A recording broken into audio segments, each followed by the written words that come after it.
we're going to assign you to breakout rooms, 2 or 3 people, depending on how the math works for the breakout algorithm. And your prompt, other than introducing yourself and meeting some new folks, is maybe talking about what is it that you think is the most influential or the most compelling thing to affect change. So welcome back, everybody. I hope you get to meet some new folks. That's one of the things that most people love about joining these sessions is they make really interesting connections that create different opportunities for them. Our guest today is Richard Boyatzis, who I think most of you know, but most people credit Dan Goleman, for example, with primary leadership and emotional intelligence, and they forget to look at the two authors of those works. A long career on personal development and development in organizations, and from all reports for those who know him, because I'm just getting to know him, a generous soul, which we like. So, Richard, introduce yourself and then take us where you want to take us today. Good. Thanks. Welcome, folks. Let's see, who am I? I'm a scientist. I'm a psychologist. I'm a devoted, loving husband partner to my wife, and we are enjoying ourselves immensely, even as we're getting older. And I have spent my entire life being curious. I grew up, my parents are immigrants from Greece. My father was a waiter, and actually every male I knew was Greek and in the restaurant business in New York City. I ended up being fascinated by space, and thanks to Sputnik going up, instead of what the folks at PS 150 had decided was that because of my Greek accent and some other characteristics that I was cognitively slow, thanks to Sputnik going up, and they tested everyone in this country, I got flagged as being really good at math and physics. So jump ahead. My first degree is from MIT in aeronautics and astronautics. My specialty was control systems of interplanetary vehicles. The fortunate thing about that is not only did I learn to think, and I learned to deal with complex systems back when we just called them nonlinear dynamics. But I also had run out of money, and MIT got me a job doing the space design work that I was trained to do so that I could earn enough to finish. So I had a 5.5-month career at Northrop Norrell in the Experimental Gas Dynamics Research Group. And that's what convinced me I didn't want to do that for the rest of my life. Through a process that I'm not going to go into because it'll just take too long, I ended up going back to MIT, taking some courses in management, and discovered the field of psychology. And a few of my mentors, Dave Kolb, Ed Schein, Carl Swanson, Jack Pugh, and the Systems Dynamics Group with Jay Forrester, they took me under their wing. And next thing I know, I got a PhD in psychology at Harvard and really spent a lot of time focusing on change, because that's what got me into psychology. I was curious as to how managers could be so unhelpful to their subordinates. The department I was in at Northrop were all Sheldons. We were all either super smart or scary smart, but we were all, except there was one guy in the two departments, research departments, that was normal, but the rest of us were just weird and socially probably immature. But the managers were too. And that's what really started me on the process. Again, because of my entrepreneurial spirit, I was putting myself through my PhD program because nobody would lend me any more money. I'd already topped out on the amounts that anybody would allow. So I had to work. So I started doing consulting, training, and teaching all at the same time. That meant that one of the things I did, because I was in training to be a therapist as well, was I started redesigning management and leadership courses to include some of what we knew as the latest research in motivation and some of the other kind of applications of it.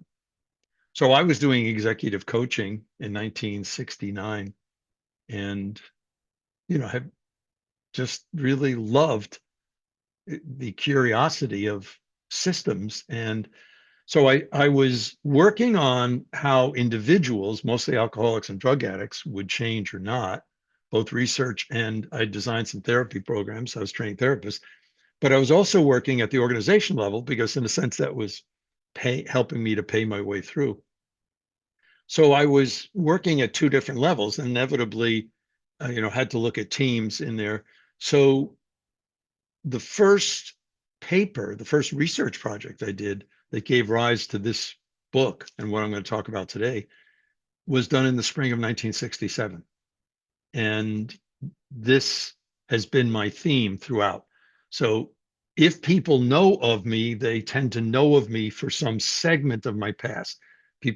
Some people know me of my motivation work, some know for my work in alcoholism and aggression, some know me for my work on competencies, on competency development, and decades later, emotional intelligence, coaching, neuroscience. But the real issue is all of the rest of that were trappings around the side of the central theme. Oh, one other thing that's relevant to this audience, possibly. I've been a full-time professor since 1987. Before that, I ran two research consulting companies, one with about 110 full-time folks, almost all psychologists out of Boston. And for 5 of those years, I was chief operating officer of Yankelovich, Skelly and White, the renowned market research firm but I say that to say not only do I study all this stuff, but I've lived it. And, as they say, I've had to make payroll and I've had to convince banks to lend cash flow money at the outrageous amount of 22% interest back in the 70s. So I've dealt with that part of it. And my research on change has always been one that is grounded in the sense that I study adults. I study adults at work. What I'm talking about today is basically the meat of my new book, which I'm seeing as my magnum opus, integrating 58 years of my work on sustained desired change. So what I'm going to do is try to lead you through a bunch of ideas. We'll do an exercise, and then I'll go through little, what I would consider intellectual topics, kind of teasing you about some of these things, but then try to set the stage beyond the exercise for plenty of time for discussion later. I'm really couching this as, how do you go about motivating inspired, desired change? Look, we need change to survive. And yet we're ambivalent about change. I mean, how often have you heard somebody say, if it ain't broke, don't fix it? So the dilemma that we have is that without continuous forms of change, and in particular, adaptation and innovation, we die at the cellular level or at the country level and organizations in between. And for that kind of adaptability and innovation, we need a lot of input. And that's where the idea of diversity of thought and perspective ends up being key. But having diversity of thought and perspective is more complicated than most folks that wrestle with this, because having different ideas doesn't mean you're open to it. So a lot of what I'm going to keep coming back to is how do we help people be open to new ideas and other people? How do we help people neurologically, hormonally, and in our collectives, in dyads and teams and organizations and communities and countries, be open to new possibilities? Now, change is hard, like I said, but and a lot of times it occurs, but withers away. I mean, we know that the above average MBA programs have about a 2% impact a year later on the emotional and social intelligence competencies that predict effectiveness in leadership and management. And the best government and industry training, leadership training programs have at best an 11% interest impact, and then it drops off over time. We know that retention of knowledge from graduate school courses is about 6.5 weeks for the half-life. People can only produce themselves half of what they had done 6.5 weeks earlier. Treatment adherence. You get treated for disease or come after surgery, and people only do at best half of what their physicians or nurses suggest to them or tell them they should be doing. And in fact, the treatment adherence is worse the more serious the various surgeries get. The American Psychological Association did a study of tens of thousands of people asking, of all the things you wanted to do to change, how well did you do on them? And basically, most people of the professional executive class would say they maybe achieved an important part of 20%. And we know in organization development efforts from several major studies of a wide range of OD programs that about 80% of them never reach the objectives for which they were intended to do. By the way, a positive note, in one study that actually looked across the whole world, actually it was in the US Army, and did a cost benefit analysis, the 20% that succeeded had a payback ratio in real dollars that paid for the whole program worldwide 5 times over. So I'm not saying that when change occurs, it's not high impact. I'm saying it doesn't often occur. Now, what adds to this is the fact that change is stressful, that as soon as you want to learn something or change, you have to engage emotional self-control. And as soon as you engage emotional self-control, you activate neural networks that immediately put you into a stress pattern. So, in stress is useful. I mean, you need it to wake up in the morning, to decide what to eat, to solve problems. But it's not healthy for you, because stress at the level that most professionals get or executives causes cognitive, perceptual, and emotional impairment. And the idea that somehow people can help you by lowering your stress level is really foolish, because it just means you have mild impairment instead of severe impairment. The other thing is that when you're in a position of influence as a helper, as a manager, as a therapist, teacher, physician, nurse, as a parent, you have an extra dose of stress called, Dave McClellan used to call power stress, because you feel responsible.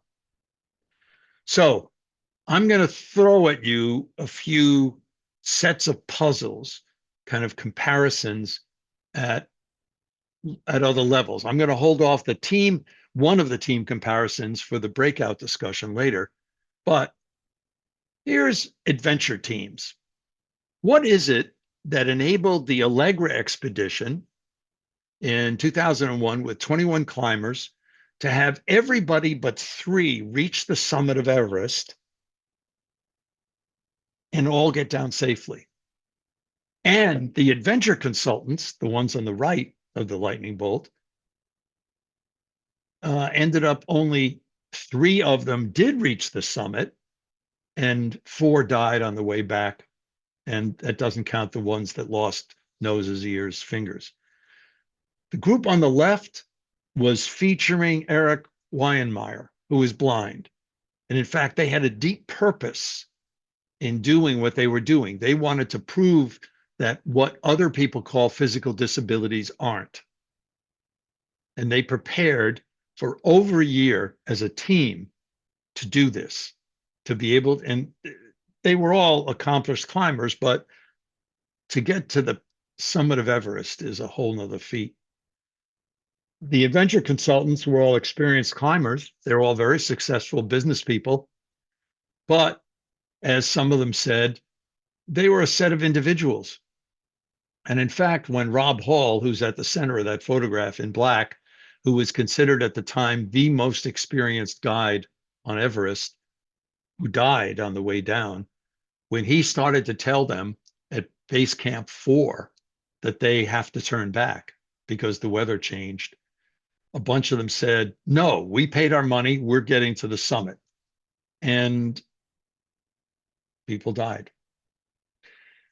Going the other direction into the world's deepest caves, Alexander Klimchuk on the left has led the team called the Krubera teams going into parts of Georgia, and in fact set the world's record repeatedly. And even since then, since he set the world's record directly, some of his team went on to exceed it by about, I think, 22 feet. But that is the current world's record. Now, understand, if you've never done caving, especially deep caving, as soon as you get about 100 yards below the surface, it's completely dark. And it starts to get colder and colder as you go down. And besides, in the upper parts of it, a lot of nasty beasts, snakes, insects, but you also, as you go deeper and deeper, go through a lot of water. You're swimming in water, you're going through streams, there's waterfalls, and all this is happening on what eventually takes 2 to 3 weeks for one of these expeditions. And you have to carry everything that you're going to need or eat on your back. Alexander Klimchuk would get his group together and they would train to work together as a team for months and months. He was a scientist, is a scientist. He has published a lot. Most of his team members were scientists. He encouraged them to write professional scholarly articles, as well as other kind of articles in between. Meanwhile, Bill Stone, who's seen here on the lower picture on the left, led what's called the Chev team in Oaxaca, Mexico. And he kept chasing after Klimchuk's records and never beat them. Now, Bill Stone is also a PhD and a scientist, but he's an inventor at heart. He created the deep breather that allows all of these teams to go this deep, and including underwater and things like that. And he's always been enthralled with developing the innovations that allow them to do it. But his idea of training is to get together a week or two before the expedition and talk about contingencies. As one of the team members said, we weren't a team, we were individuals. Organizations on the left thrive. Some of them are private. National Park Service is a part of the US government, YMCA, nonprofit. And the organizations on the right, as some of you are old enough to remember, are gone. And Sony isn't gone, but I always love contrasting Sony with Apple because most of Sony's products were, and sometimes are still, technically superior to Apple's, but they lose out all the time. And of course, Sears was the mail order place for North America for 150 years, way before Amazon was thought of. The photograph is of Hull House, which, if you have had any background in social work, was the beginning of community-based social work in Chicago. And unsadly, even though it was the beginning of it all in the 1850s, they could never get out of their own way, and they just continued to fumble. What is it about the organizations on the left that enable them to continue to change and adapt and succeed? Communities, let's look at cities. If you go to Amsterdam, you're struck by how at the main train terminal, right on the harbor, are sets of barges where people ride in on their bicycles, park their bikes, lock them, and then go take the train to wherever they're going. At the end of the day, they come back. What we have as big car parking lots, they have as bicycle lots. What is it about the bike rental systems that succeeded in Paris and yet failed in Montreal? And the photograph on the right is of Boston, where I live, and the mayor just took one of the lanes out of every downtown street during COVID and created bicycle lanes, and you're lucky if you see 3 people in them in any given hour. And the bike sharing programs are all around all the place, but most of the time when you see them, it's homeless people that have stolen them and are using them to cart their goods around. Why is it that bike sharing programs and bicycling work so well in some cities and countries like the Netherlands, and yet are still of limited use in places like the United States? Another at the community level was the Chilean mine disaster in 2010. 33 miners were trapped. Sorry, it's a typo there. 2,000 feet below the surface for 69 days. They only had a few days of water with them and food provisions. And it was an amazing event where the country came together. The company that was doing the drilling, the government agencies involved in Chile, the Chilean Navy, all these groups came together and created a community.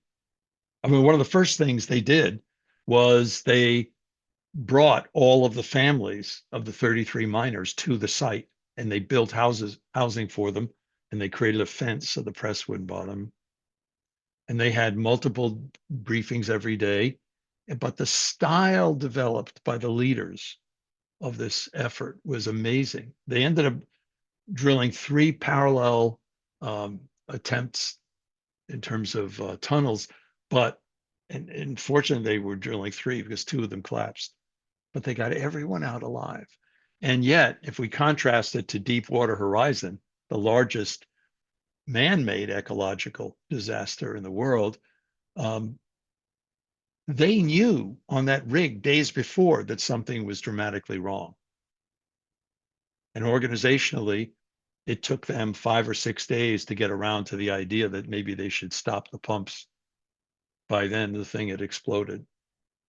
And then Katrina, and we're seeing the sad parts of Helene right now, but Katrina was a tragedy in 2005 because in 1998, the Army Corps of Engineers showed the people of New Orleans how to rebuild their levee system so this overflow wouldn't have happened.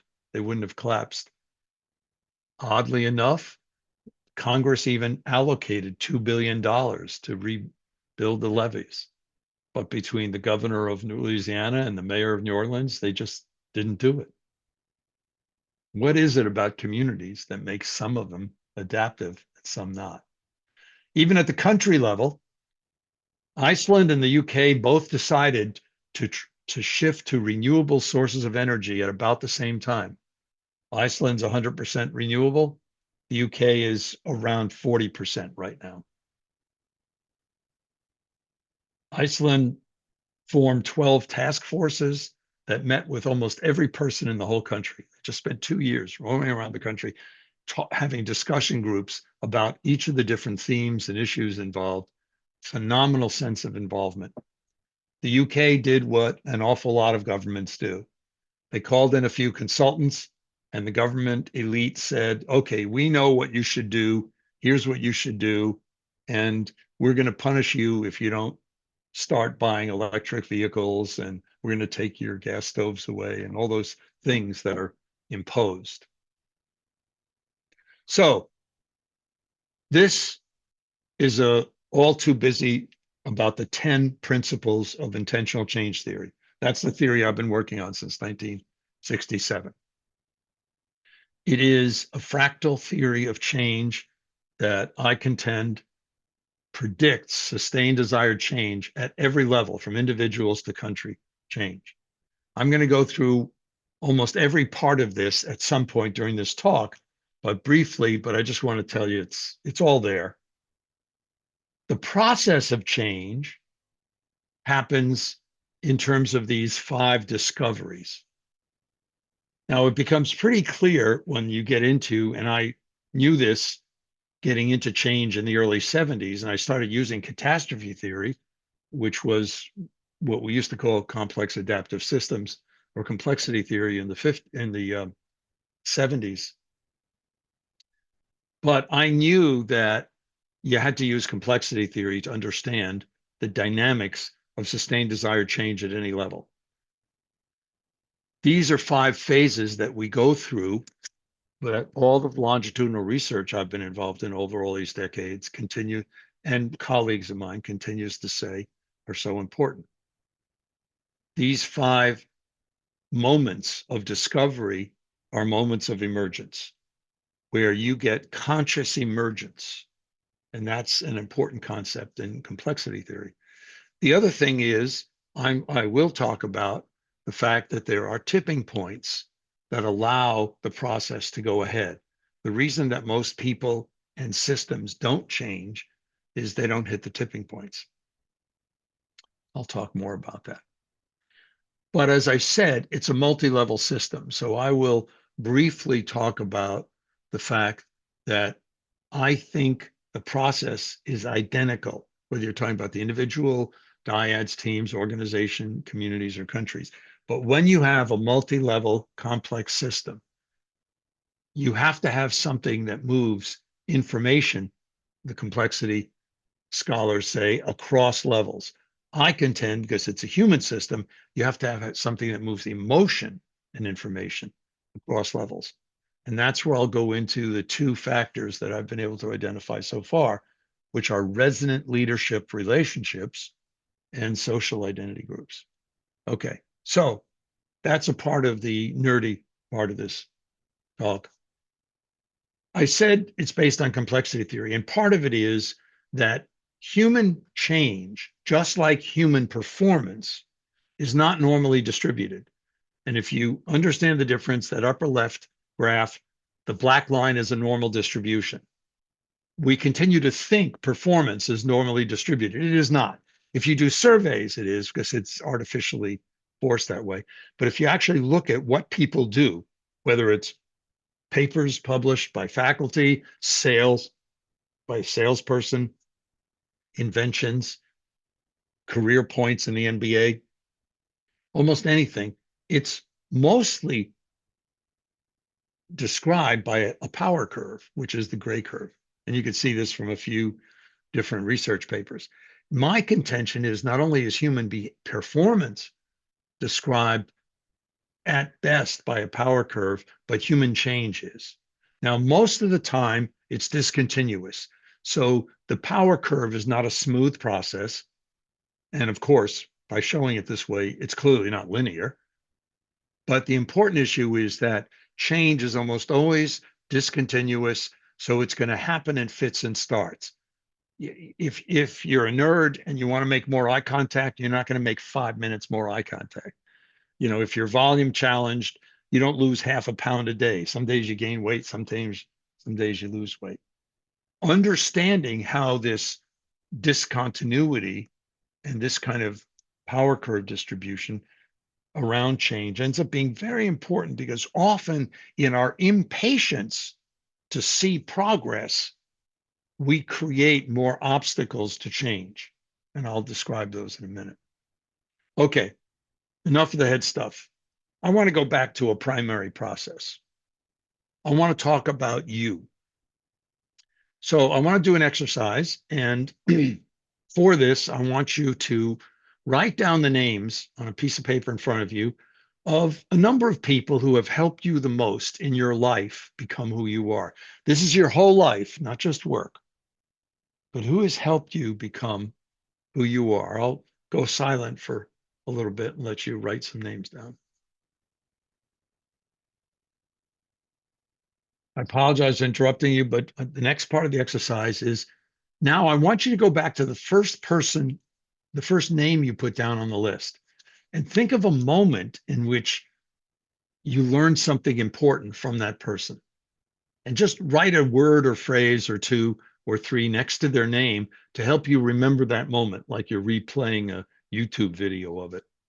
And see if you can do that for the first 2 or 3 people on your list. Again, I apologize for interrupting your reflections. Here's my question to you. How do you feel right now? So what I want you to do, this is a small enough group, you can just unmute and say, I don't want you to analyze this. I want you to say how you feel, having remembered these people, having remembered some of these moments. Go ahead, just unmute and say, what are the feelings that you're having right now? Warm. I smiled. Yeah, I Thank you. smiled too. Curious. Gratitude. I feel Gratitude. slightly stressed. Hmm. Because Yep. these are the people I really care about, and they influence me, and how much I really follow those words, I don't know. Okay. I want to, Vishwa, I want to stay with feelings right now. We'll analyze it in a little bit. Understood. Okay. People saw something I didn't see. Ah, Appreciated. yeah. But the Okay. feeling that I have is humbled. I put it in chat, but Okay, good. Yeah. And John, you were going to share something?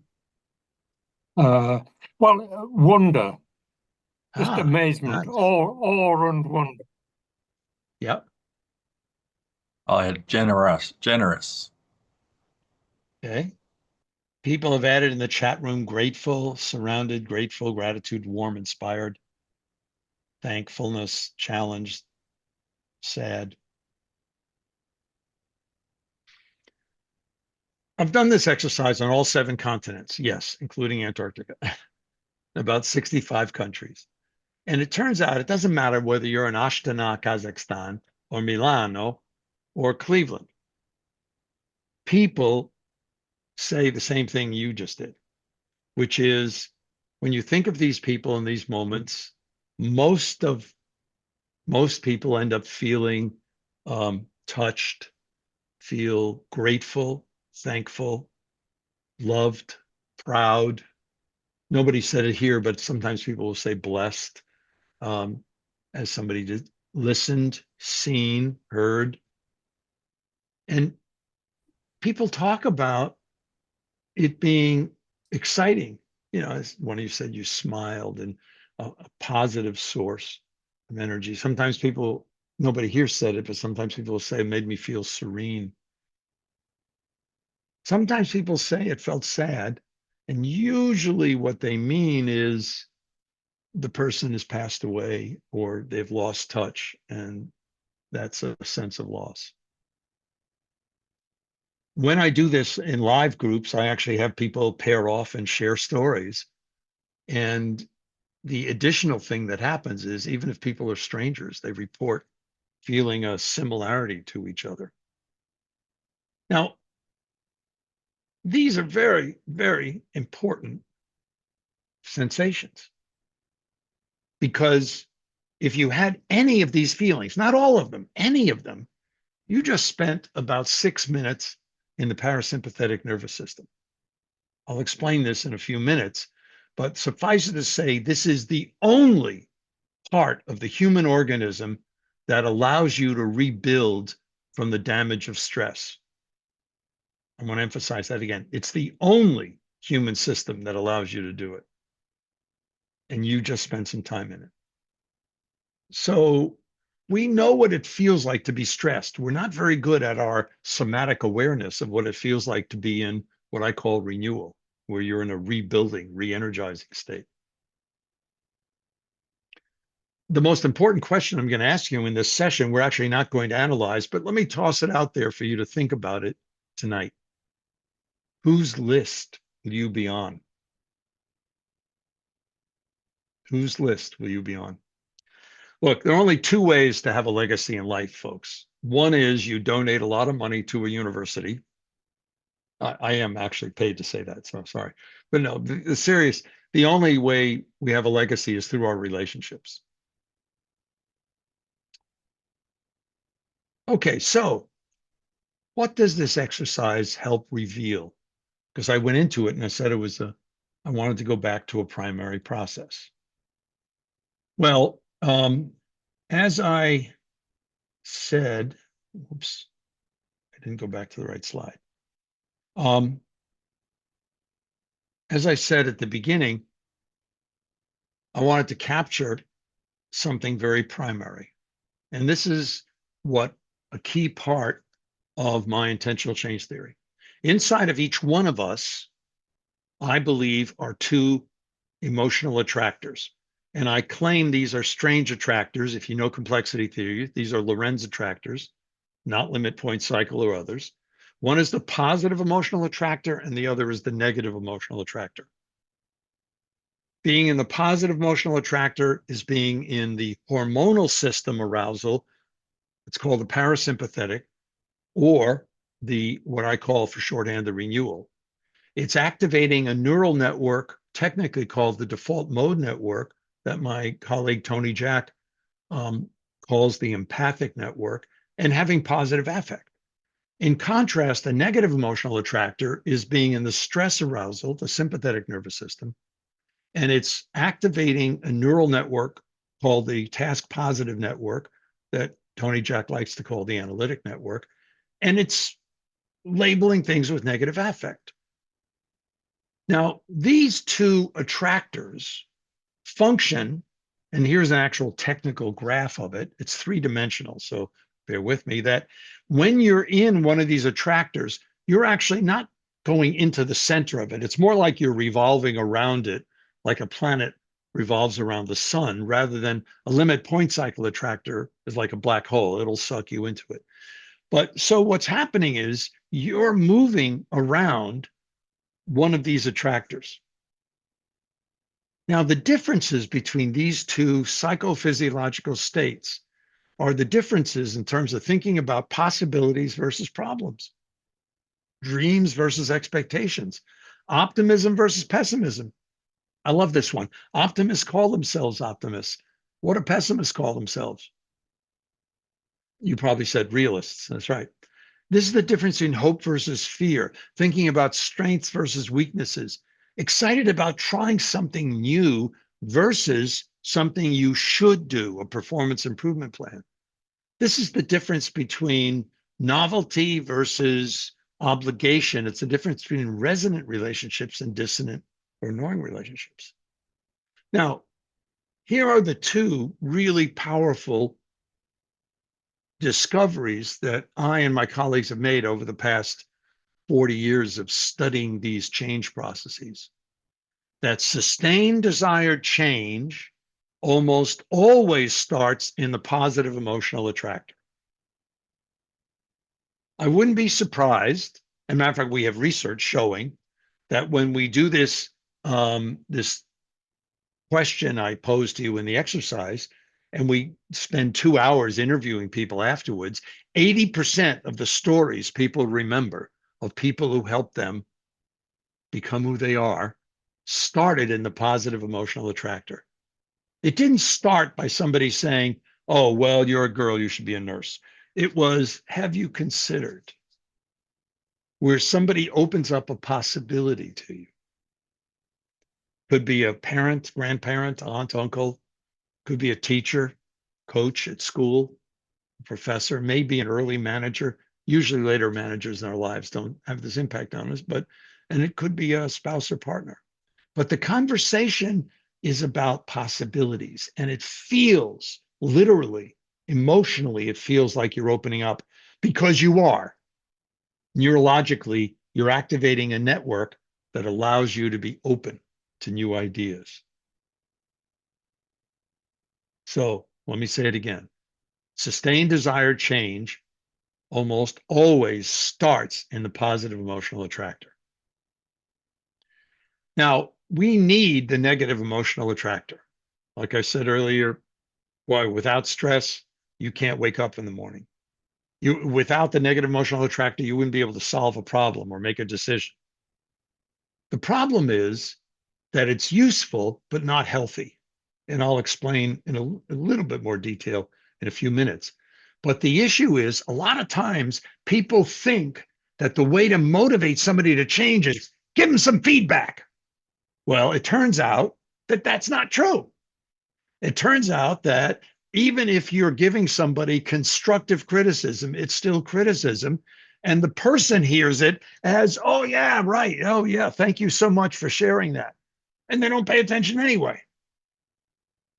The fact is that when people provide feedback, especially when they're in a position of power, it is almost always experienced as them being a helping bully. I believe this is why treatment adherence is so poor around all these diseases and problems. You get diagnosed with type 2 diabetes, your physician or the nurse tells you, you have to exercise more, lose weight, and eat certain foods.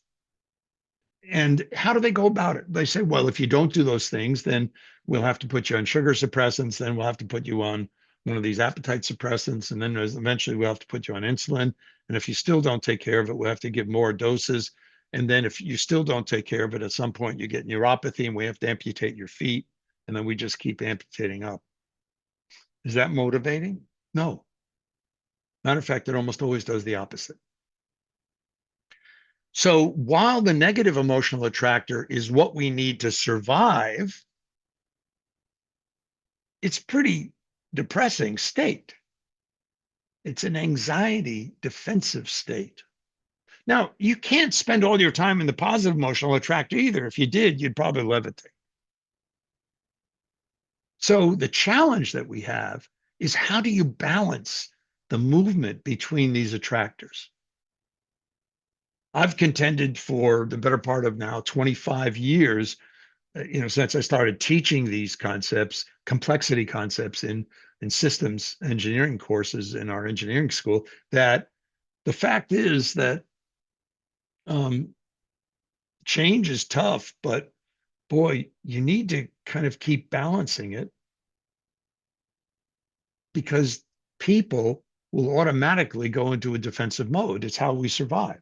Organizations go into defensive modes. One of the reasons why so few organizations innovate and so many organizations use their human talent and their financial assets so poorly is that they tend to be defensive. They tend to be problem focused or financially focused. So the challenge here is, how do you oversample the PEA moments to the NEA? Because you have to have the NEA, otherwise you don't get change. You don't get problem solving, which you need to do. You have to make decisions. But the question is, how do you balance them? So when you're trying to motivate or help someone, the phrase we started using around 2003 was, you're really trying to coach them with compassion, which is a shorthand for the PEA, rather than for compliance, where you want them to do something that you want them to do. Now, the ideal self is at the heart of this. This is the first discovery in intentional change theory. At collective levels, it's shared vision. What's a sense of purpose? Now, this is purpose. This is meaning. This is not goals. And in fact, as I'll get to in a few minutes, specific goals inhibit change. Focusing on the problems inhibits change. So what is it about that? And I love this quote from Antoine de Saint-Exupéry: if you want to build a ship, don't herd people together to collect wood and assign them tasks and work, but rather teach them to long for the endless immensity of the sea. The ideal self, and then at collective levels, organizations, etc., the shared vision, sense of purpose, is the motivator of change. It is not problems. It is not discrepancies. Now, what's the mechanism for the process? Well, that's where you start to understand why these tipping points are so powerful. We are hardwired to pick up on the emotions of others. We know this from Joseph Ledoux's work in the late 90s, and now it's got even much more sophisticated. This is not the stuff of Star Trek. We really do pick up fundamentally in thousandths of a second basic emotions that other people are feeling. And it doesn't matter what they think they're showing. It's what they're feeling inside. And this process is called emotional contagion. Now, everybody picks it up, positive or negative, unless they're on the spectrum. If they're on the spectrum, they have a dysfunction in the default mode network, which means they actually can't process that kind of data. But other than that, maybe 2.5% of the population, this is happening to us all the time. Now, this creates something which is another important concept from complexity theory called swarming. I contend that rational strategic planning does not motivate people and organizations to change. It helps you get a bank loan and it helps you with resource allocation decisions, but it doesn't have the motivating impact that a lot of people fantasize. I think people in our collectives, in organizations, and even in communities change by swarming. And the swarms are around something like an idea or a value that invokes an emotion. Now, on the upper left, you have a positive emotional swarm, and it's one of the dance scenes from a Bollywood movie where everybody's having fun. On the lower right is a negative emotional swarm. I stayed within India because that's a riot that in New Delhi.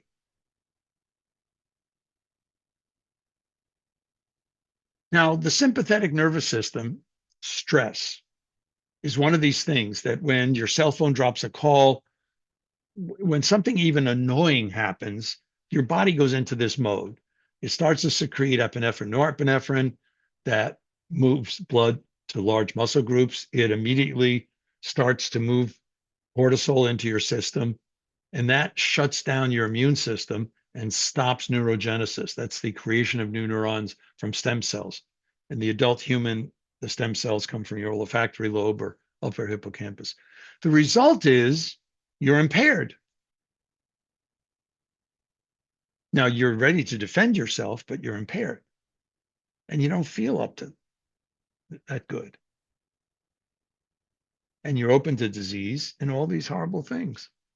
So given how much stress we have in our normal lives, chronic, annoying stress, nevertheless, things like COVID or hurricanes, how come you're not dead?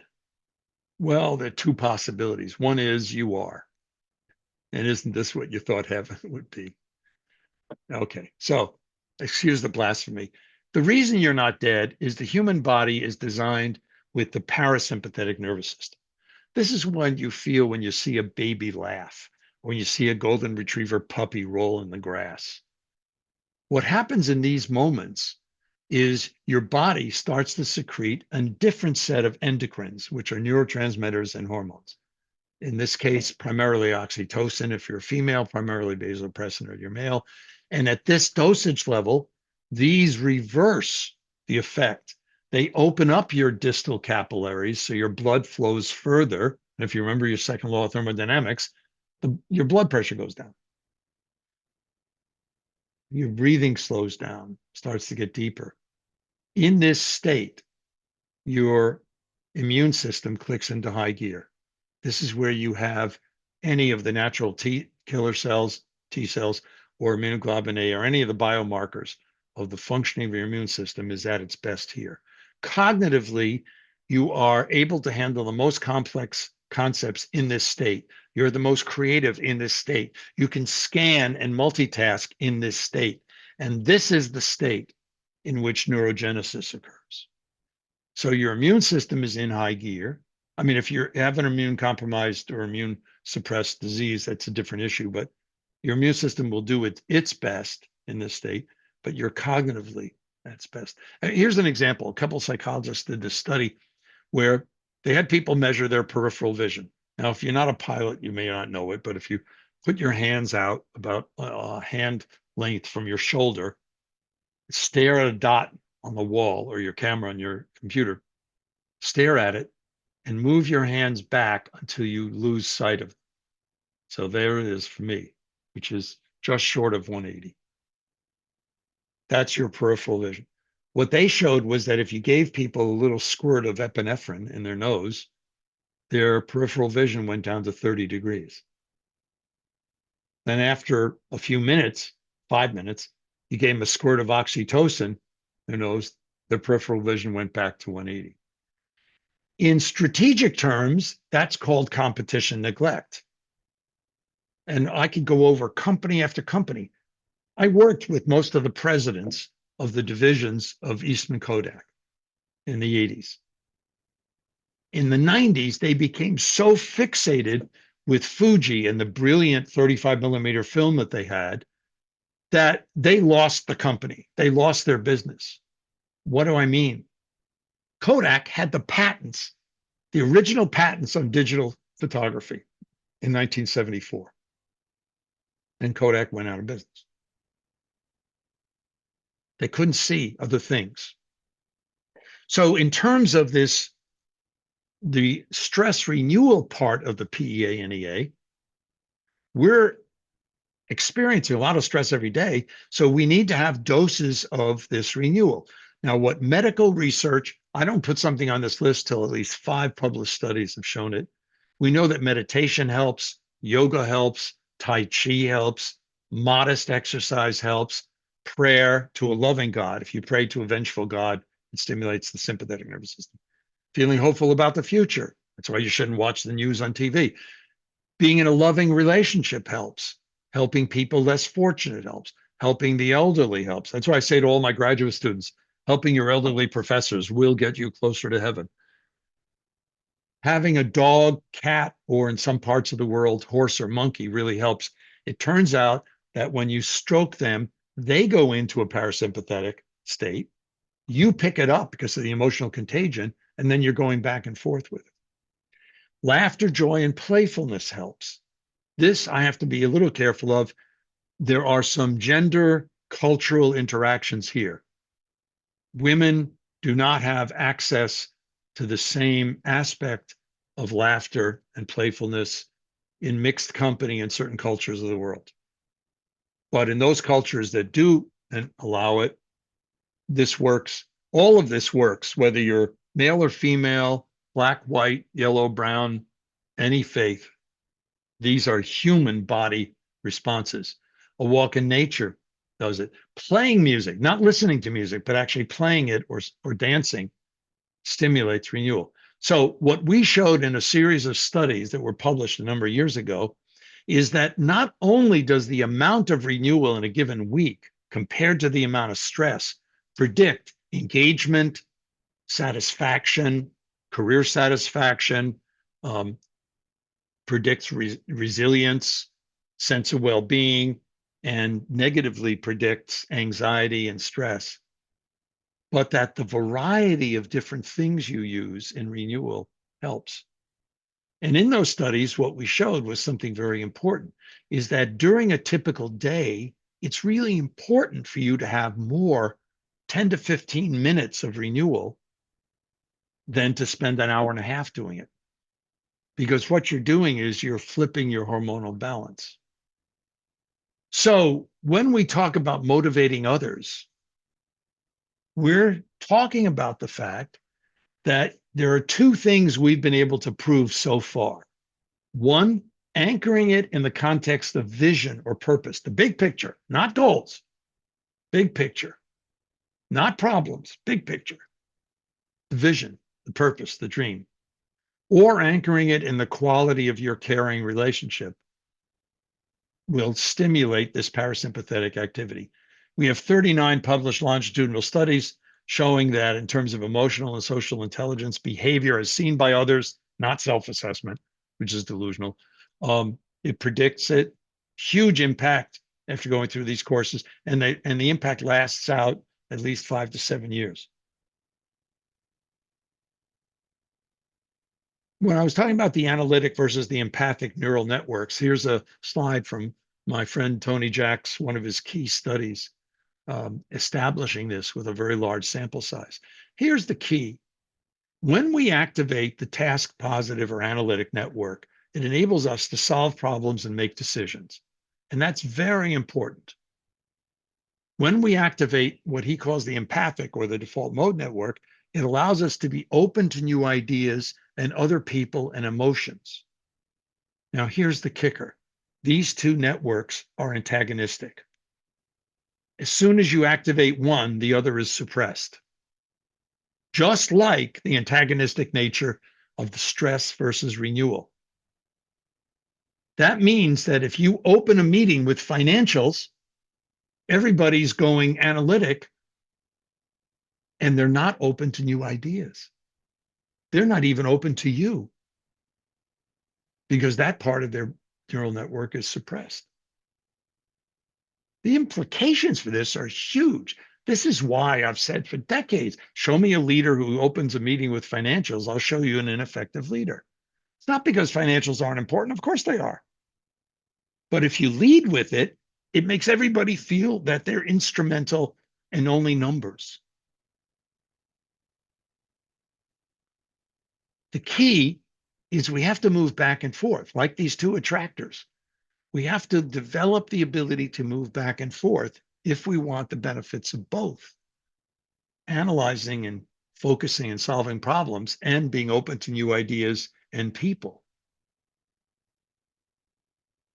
So we set out and did a series of fMRI studies. Now, these are the two of the published papers of the three published papers that we had. So we had people talking about their dreams, what their life would be like if everything was great 10 years from now, versus what problems are they running into right now. The first study was done with sophomores, 20-year-olds, half male, half female, randomly sequenced as to who got PEA or NEA coaching first, half hour each. And 3 to 5 days later, they came in and went through, they got strapped into an fMRI and we scanned their brains. They were watching 8 to 10-second video clips of the two coaches. In the first study was Masoud Khawaja and Angela Passarelli that were making brief statements about their present or future. And what we were able to show is that the PEA session activated the lateral visual cortex back here, which is where we stimulate imagination. Well, we had some, and on the whole, it helped with a lot of the empathic network, whereas the NEA session made people feel guilty and defensive. So we actually won an award at the Academy of Management. We got praise at the Society for Neuroscience. So as we were getting that published, we did another study now with 50 people rather than 20, again, half male, half female. But instead of 19 and 20-year-olds, now we did 21 and 22-year-olds. But this time, not only did we have the NEA and PEA, but we wanted to see how many doses of the PEA, different 30-minute sessions on successive days, would be necessary to have the maximum impact. On the whole, we found the same things we found in the earlier study, replicating the impact of the PEA versus the NEA. But what we found was that 2 or 3 of these half-hour PEA sessions, coaching sessions, compared to the NEA, activated this yellow part, which is called the ventral medial prefrontal cortex. It's back here, and it's a key part of the default mode network.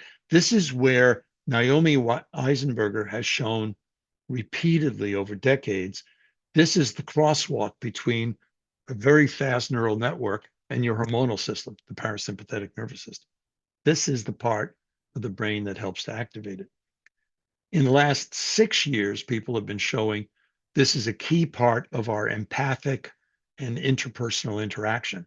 By the way, this is a part of the brain that has been negatively affected by COVID. In particular, if you were hospitalized with COVID or if you have long COVID, there is evidence to suggest that you've lost density of white and gray matter in this part of the brain. Now, the bad news is that happens. The good news is by having more social interaction or more PEA moments, you can actually rebuild it. The sad news is, I think on top of the horrendous motivation crisis we have throughout the industrialized world, where 80% of the people who have full-time jobs aren't engaged in their work, we now have 20% and growing feeling lonely at work every day because people socially isolated during COVID, and a lot of people kind of haven't gotten out of that still. So if I'm to go through all this different stuff, all these different issues, what does it say about what you can do about it? Well, the practical tip are, here are 18 things you could do to improve your PEA on any given day or week. So they're fairly concrete. Many of them you've already heard about, or no, you may practice them. But you may not realize how compelling they are, that the very nature See, I don't think there's ever been people who resist change. I think there are people who are drawn to the negative emotional attraction. And what we can do is to oversample the positive first for ourselves, because you're going to infect people around you. So do you want to infect them with the possibilities? Being open to new ideas and change? Or do you want to infect them with a defensive cocoon?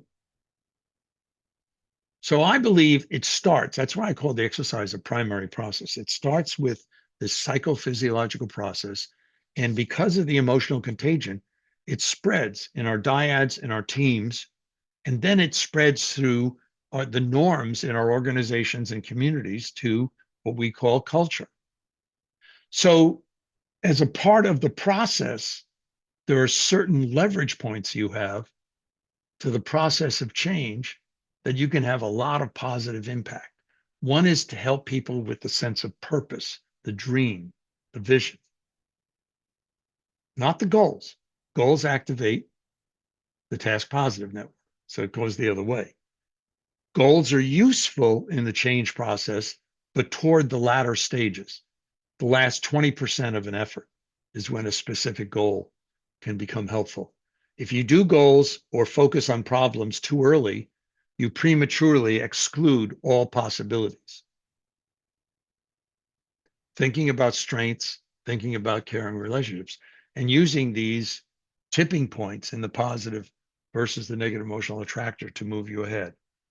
Now, I call the second discovery the real self. And by the real self, I don't mean what you think of yourself, because I think that's delusional, as the research has shown us over the past 60, now 70 years. I classify my definition of the real self as how other people experience you. The dilemma is very often the reason that our self-assessment is so delusional is we fall prey to these forces of the faux self. Now, part of it's things like ego defense mechanisms, part of it's believing your reviews or the suck-ups or sycophants around you, but part of it is the damage done to us by ought selves. When we do this process of trying to develop a personal vision, a comprehensive, and including your contributions to the community and your physical and spiritual health, among the 30-year-olds, we can usually get them to do a really compelling vision in 30 days. When I do it with my executive doctoral students who average 48 or 49, they range from 35 to about 70, it takes 3 to 6 months. Why? Because as we age, we get more and more layers of ought selves.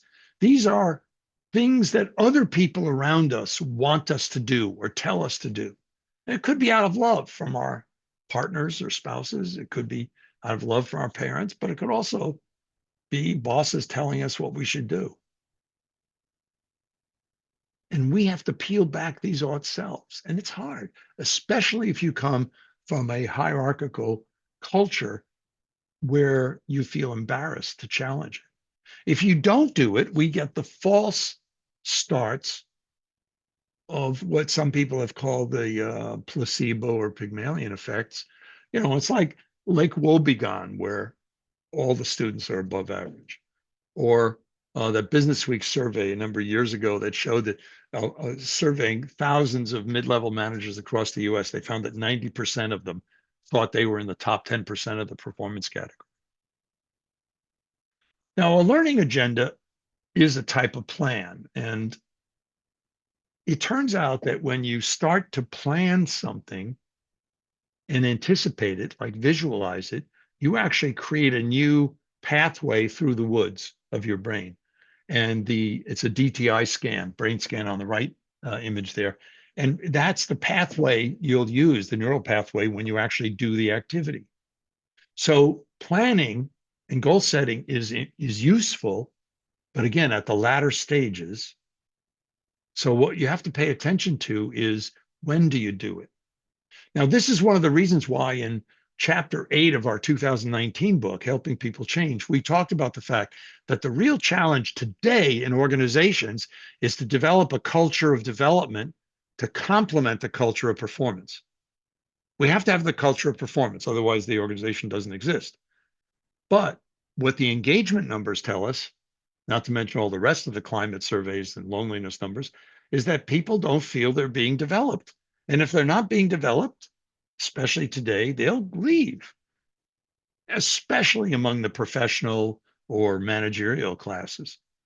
The problem is, I've just given you a teensy amount of the data that we've amassed to say that you can't do these two things at the same time because they deal with antagonistic networks and systems in the human body. So the answer is create complementary cultures within the organization. Is it possible? Yes. Is it typical? No. But that's why I think many organizations, most, are underperforming. There are some divisions in some organizations I've seen do it. And the only organization I've seen do company-wide or organization-wide is MD Anderson, the #1 cancer hospital in the US. Of course, when you try something new, you have to practice it, whether it's in groups and a new norm.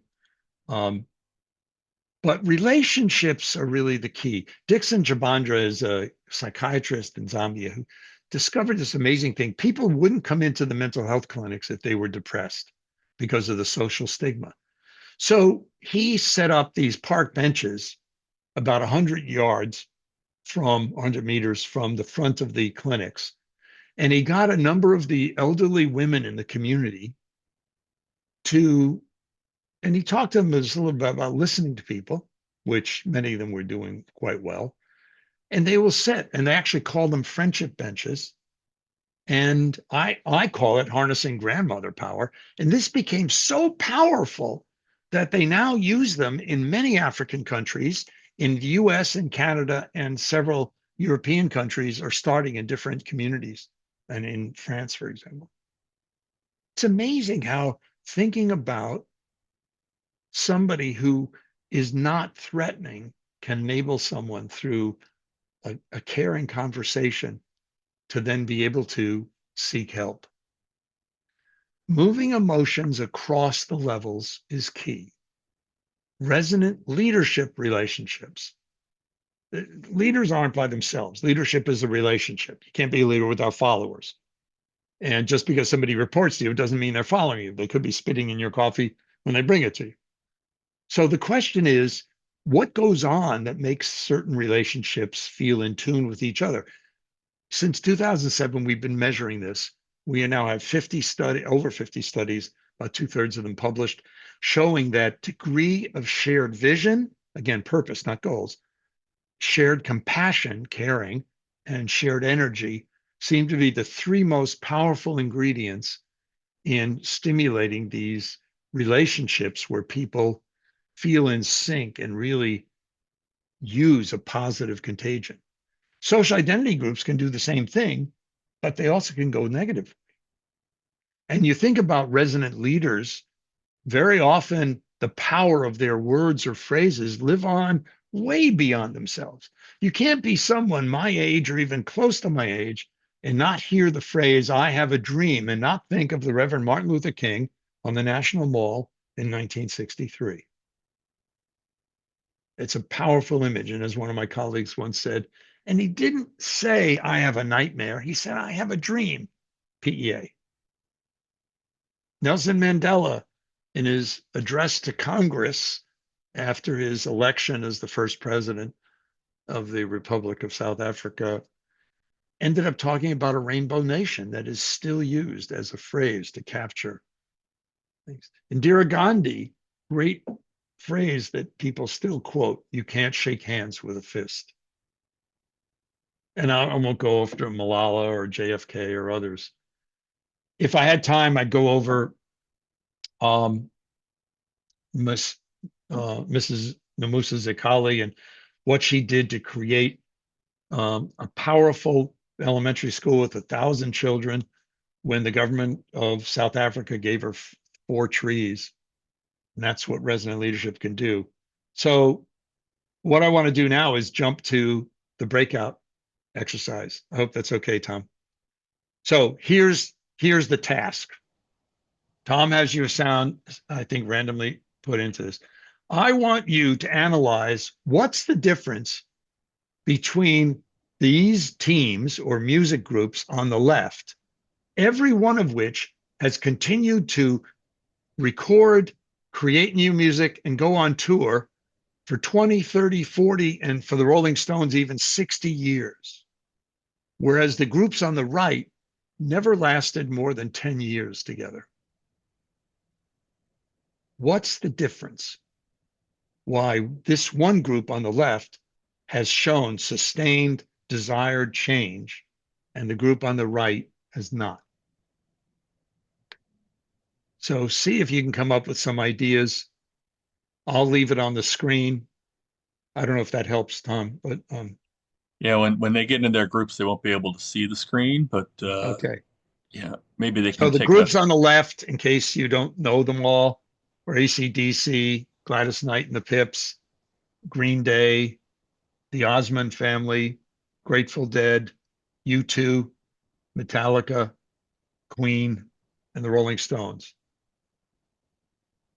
The groups on the right are Van Halen, Creedence Clearwater Revival, the Jackson 5, the Beatles, the Supremes, the Police, the Spice Girls, and ABBA. So hi everybody, welcome back. Before we kind of debrief from your Battle of the Bands exploration and open up some more questions, I just have a really quick um, commercial break. Let me first ask folks, so what did you come up with? What accounted for why one group had showed sustained desired change and the other not?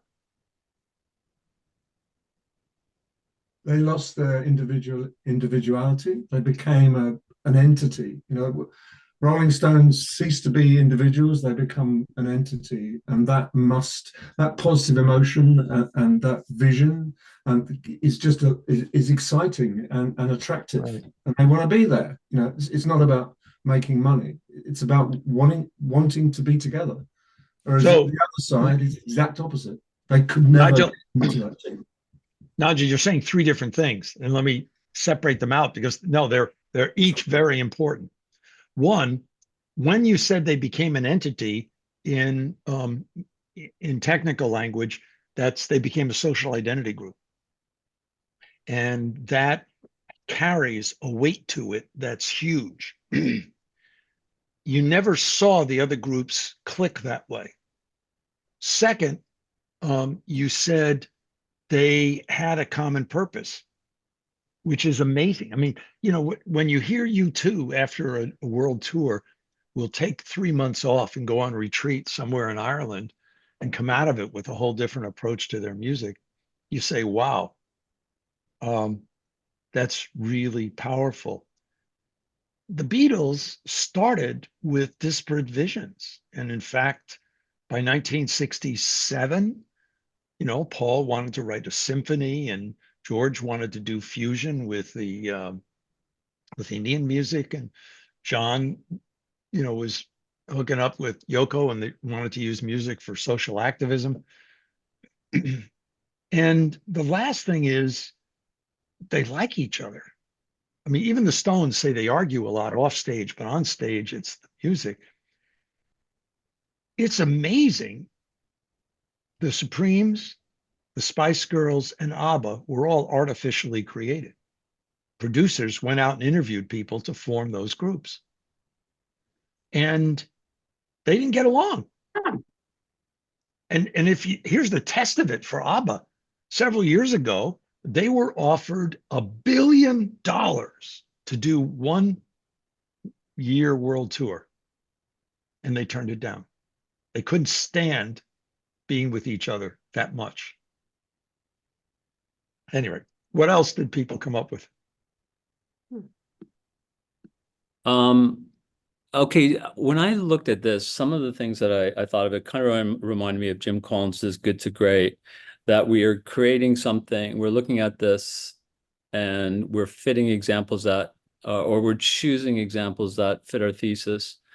And it kind of reminds me, Fleetwood Mac would be an example of a group that stuck around for a very long time, even though they were having affairs with each other, they broke up with each other, and they stayed around and made music.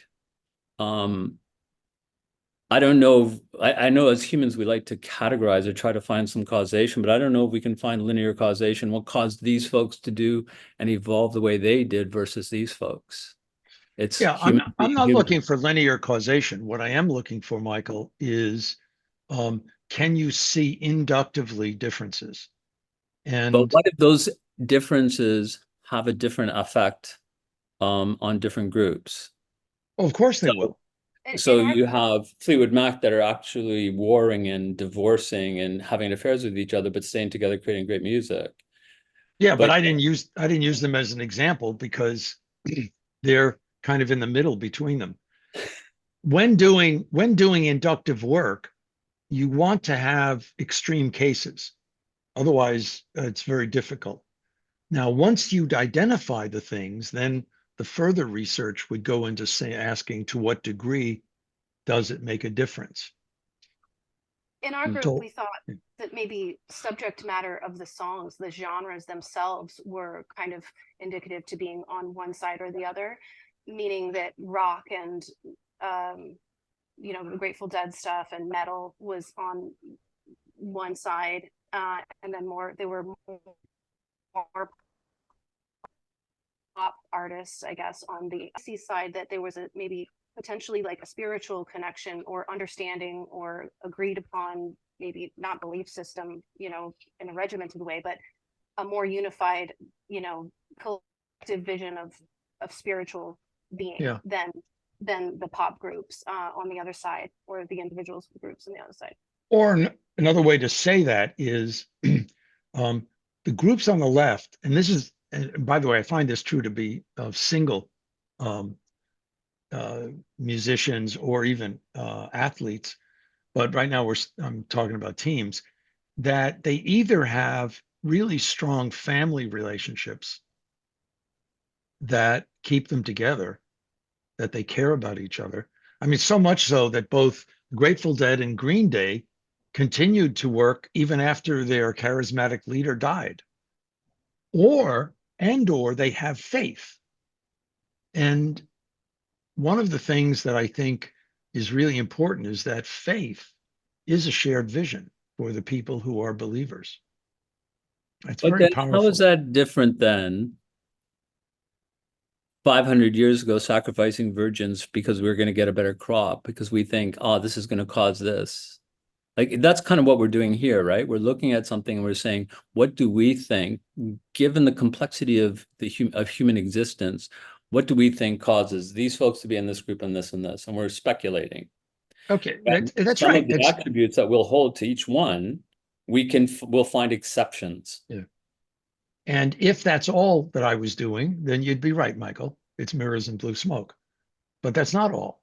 Because one of the things I'm pointing out is that when you look at any time you have people who cause other people harm, those aren't caring relationships. So somebody asked in the chat, how do you explain the resonance that Donald Trump seems to pull? Let me be clear.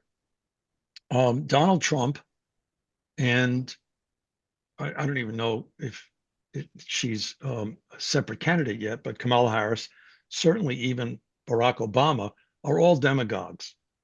I mean, as a leadership scholar who is politically independent, I can tell you they're all demagogues, which is to say they create an in-group who feels that they're resonant with them, and yet there's an out-group that's hated.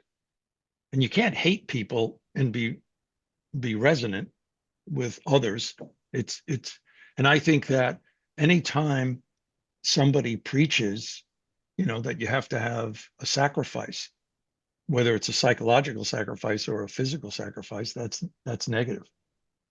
Now, I would contend that what the functioning of the stress versus renewal systems, the sympathetic versus the parasympathetic, and even the neural networks make it clear that as soon as we put the organism under a defensive mode, it closes down to openness to new ideas. And that we've proved enough different ways, and other people have as well. Yeah, Vishva. Yeah, you have to unmute, Aaron. So a point that you just raised, it is not coming to me right now. But what I'm holding from before, and what I would like to levy your research on is how does having it's from the first breakout room, and we were talking about complexity and how do you solve for complexity. And so I know how to do it. Now I've studied the theory behind it, but I had intuited it already without really academically thinking about it. Now that I've done academic work and I've been able to characterize fields which are, sorry for taking a longer time, but just to pay, which are depreciating free will and sovereignty per se. How is behaviorism coming in play in your research? And what role does starting with a desired phenomena and trying to navigate the complexities of seeing everything suspended in air start from just trying to create a phenomena? I'm not sure I understand your Yeah. question, but let me see if I can respond to what I think you mean. If you spend too much time in the default mode network neurologically, you actually are subject to a lot of distractions. I mean, the negative of the analytic mode is you're closed to new ideas. The negative of the default mode network or the empathic network is you have trouble focusing and getting something done. One of the consequences of spending too much time in the default mode network is it's been linked to people who see conspiracies all over the place. So people are making connections that aren't really there. Again, I think it comes back to the point I was trying to make, that I think in terms of as a human and as a human system, we need to move back and forth between these actually antagonistic modes. This becomes, you can start to see it with the individual. It becomes harder to see when you're talking about teams or talking about organizations. But here's an example. If you're leading a team, whether it's a project team or a task group or administrative team, and you have a meeting, how do you open the meeting? Well, I would contend that if you do something that pulls for the PEA in the first 5 to 7 minutes, you're likely to be able to do better analytic work. So I think opening your meeting, asking people to remember why they're there. What's the purpose? What's the vision? If you ask people to talk about what are the core values they share, or if you get them to tell a story about something that's gone really well, what it does is it puts them more likely, most of the members in the PEA. And then if you then go into budget variances and other kind of analytic tasks, people are more likely to be more creative because they can handle the cognitive complexity more. I don't know if that's answering all of your question. I'm sure it's not. Vanto Group and Steve Zaffron and Dave Logan, the tribal leadership people. Have you heard of them before? Steve Zaffron, Vanto Group. I have heard. I haven't heard. I don't know their names. I don't know them. I've heard of. I mean, in cultural anthropology, people have been studying tribes, for hundreds of years. But yeah. So there are these 3 principles. One, it's called 3 principles of performance. Number 1 being how people perform shows up in their people perform in accordance with how things appear to them. Second is how things appear to people appears in language, and third is future oriented language changes how people see things? Yeah, all three of those things are true. Tribes, the way the word has typically been used, especially coming out of cultural anthropology, are social identity groups. And that means that they capture groups of people that share a set of values, and very often an identity, a magnetic pull. The way we express that sometimes is language, but sometimes it's symbols or imagery. And there are a variety of ways that we communicate that. But once we have that, that becomes a shared language. You know, we have our own, tribes have their own jargon to communicate certain messages. Social identity groups do. I've Now, just my queued, only point is they could be positive or negative. I've just queued you up to this one question, which is not my question, but this is my question. This is the question I'm holding. How do new things come into the equation? Where does the new come from? Okay, it's very typical that when you look at any system, you have to first ask, is the system bounded? Is it a closed or open system? Almost all systems are closed. So, you know, when you apply Newton's law of motion, or these basic notions of what happens, most of the time people are doing those within closed systems. To have an open system, in a sense, you have to pop the balloon. What we now can say is neurologically, people are open to a new idea. They're more likely to notice something if they're operating in one of these neural networks that's not focused.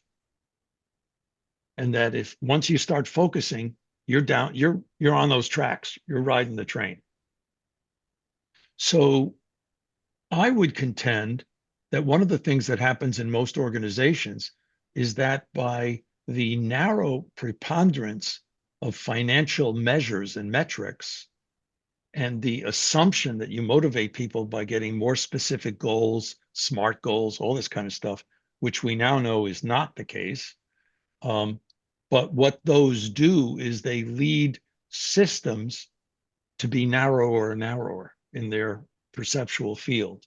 That means they're less and less open to an idea outside of that field. So how do you get something new? You have to open it up. And that's where you end up, you know, sounds sometimes almost metaphysical, but by focusing on it, you can't open up.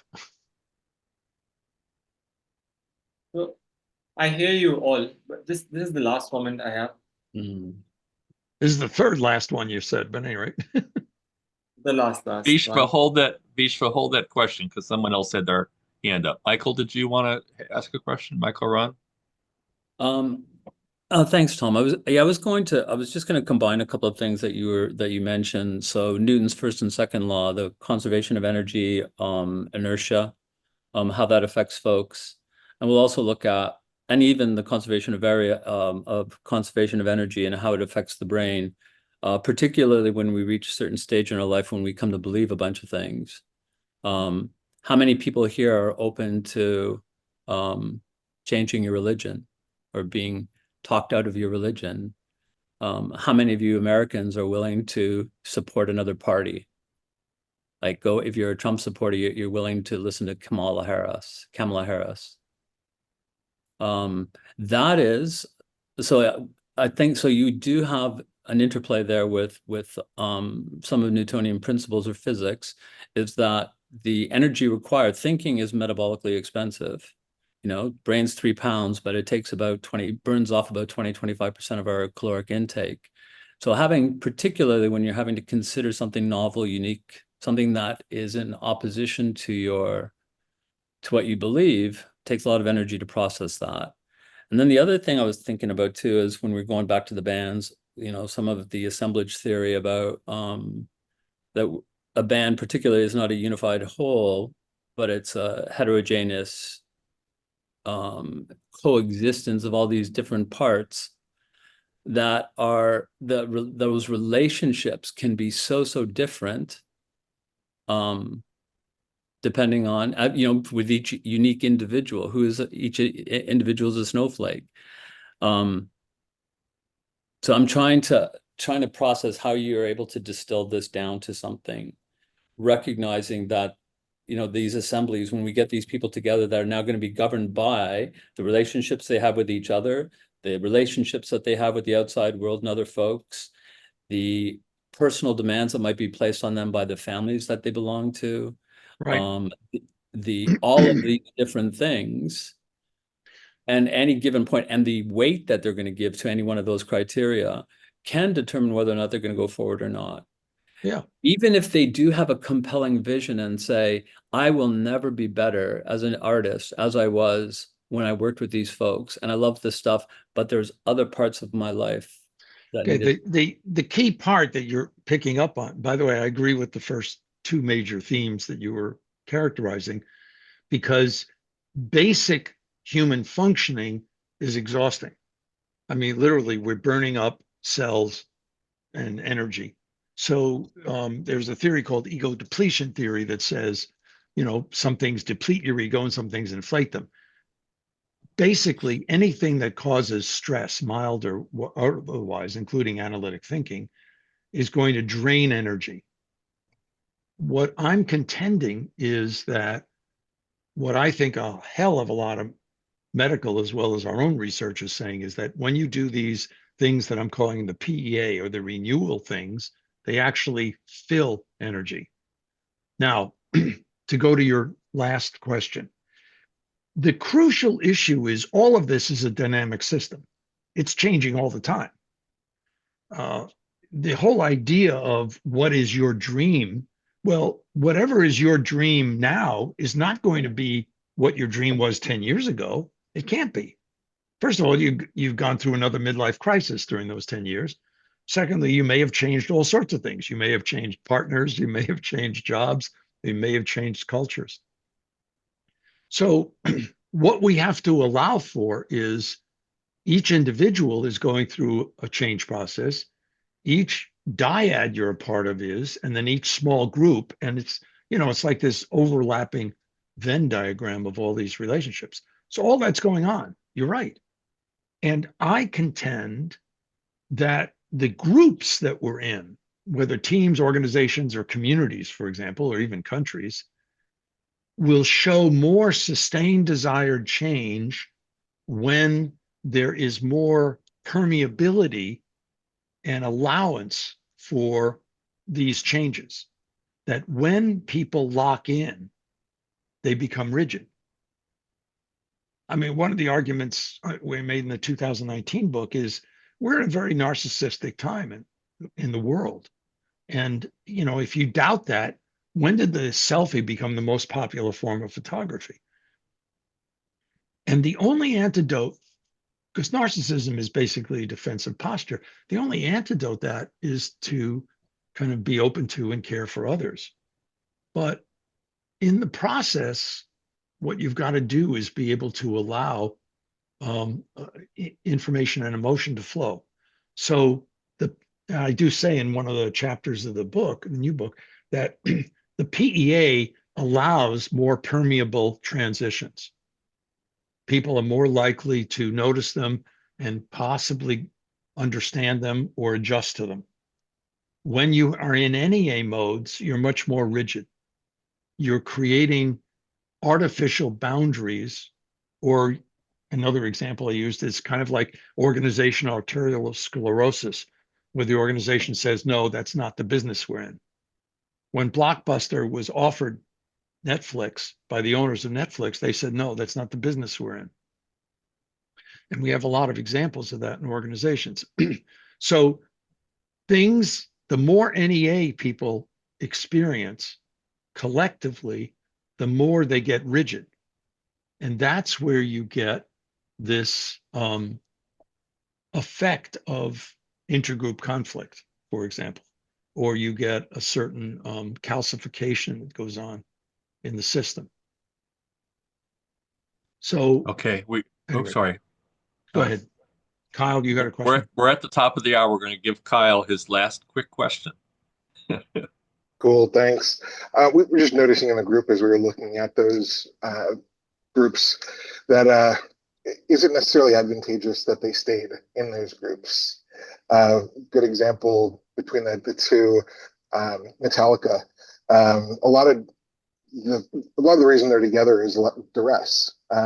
There's a lot of restrictions on how they are as artists if they were to go solo, or what prevents them from being solo or not being in that group. And so a lot of comfort afforded that says it's more advantageous to stay together than not, where the sort of ego of a David Lee Roth to leave Van Halen was worth the risk of leaving a successful band and pursuing a solo career. And so, and also Eddie Van Halen having a reputation for being really notoriously difficult to deal with and work with.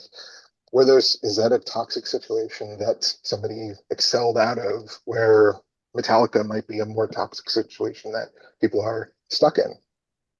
I think you're raising an important point, because what I did not say, and I should have emphasized this, I was not commenting on the quality of their music or their output, because certainly I think ABBA and the Beatles are covered by more other groups than any other group on that whole chart. I was specifically focusing on sustained desired change. So I was looking at one aspect of a human process and asking, as I continue to do in all these settings, what helps us understand when sustained desired change occurs and when it doesn't, and that once we identify those differences, can we test whether or not they're causal or merely attributed? And I think this is not finished. I mean, it's only 58 years of my work, but when I handed the manuscript into my editor at Oxford University Press in February, I blew him away because my references section were 100 pages long. I mean, I included research from thousands of other scholars. I think there's a compelling set of observations here, and there's enough testing of the elements of it to say that we're getting causality of many parts of this. It's not done yet. And if anything, although I worked in community development in part in the 70s, right now, community change and national change is very often segmented by topic. So people look at homelessness or economic development or health. They don't look at the whole system. I'm looking forward to people starting to ask, how can we move ahead with whole systems? So again, Yes. So I have a dozen questions, and we have no time. And then Vishva's telling me he's got more. Michael's got his hands up. So this is the perfect result, is that we are hungry for more. So Richard, thank you for your time today and your generosity. my closing thought, I mean, the new book is The Science of Change, and the 2019 book is more practitioner oriented, helping people change. This one's book for scholars. This is a book for advanced professionals who want to be a bit more careful about differences and making sure that there's some data behind it, not just fads. But here's the closing thought. We have a very special gift from our God, life. This isn't a dress rehearsal. We shouldn't waste it. And especially people on this webinar, we should be moving closer to our dreams. And if you asked any of the other 7.5 billion people that don't have the power that we have to move closer to our dreams, they would say, go for it, don't waste it. Because it starts with us and then radiates outward. Because if you feel excited about life, if you feel inspired, If you feel this sense of meaning and purpose, you become positively infectious, and you start to find in your families and in your communities and at work, people coming together and doing things that before you didn't think were possible. So thank you. God bless.